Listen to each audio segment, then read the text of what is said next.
But first, Mitt Romney, a guy who, when he moved to Utah, I'm sure a lot of people didn't think that Mitt Romney was going to get back involved in politics.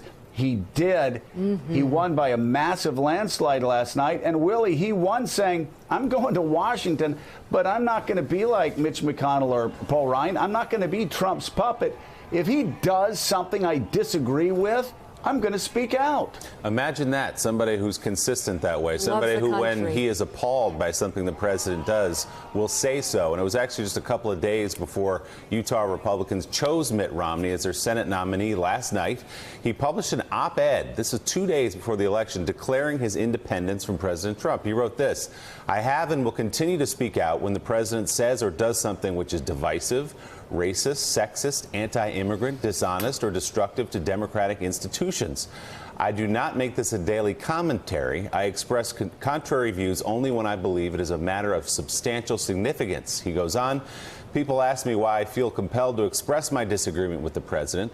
I believe that when you are known as a member of a team and the captain says or does something you feel is morally wrong, if you stay silent, you tacitly assent to the captain's posture. Joe, you remember it was just over 2 years ago during the campaign, Mitt Romney delivered that speech. He then, when President Trump was elected, showed a willingness to work with him when it was appropriate. But again, saying this is as he's trying to be elected in a state where Donald Trump is popular, I'm not going to go along the way Paul Ryan and Mitch McConnell have. I'm going to be my own man. If you don't like that, don't vote for me. And he won last night by a big margin.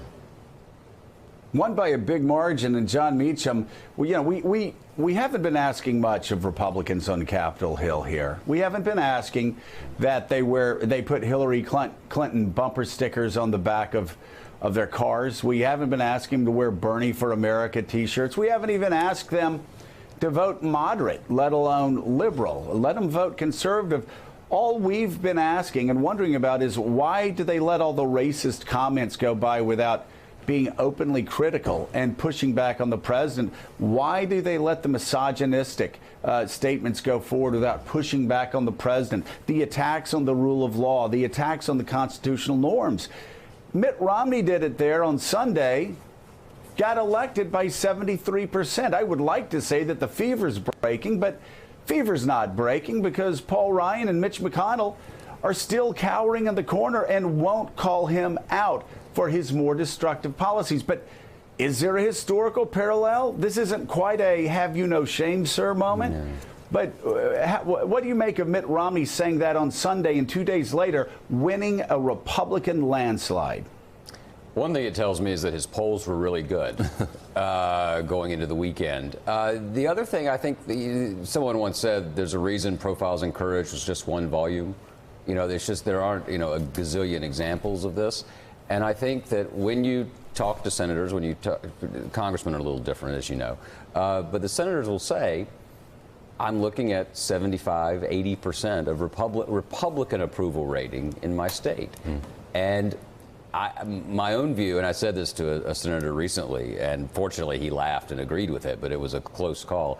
I said, my sense of you, sir, is that you will throw yourself in front of the train, but at the very last minute.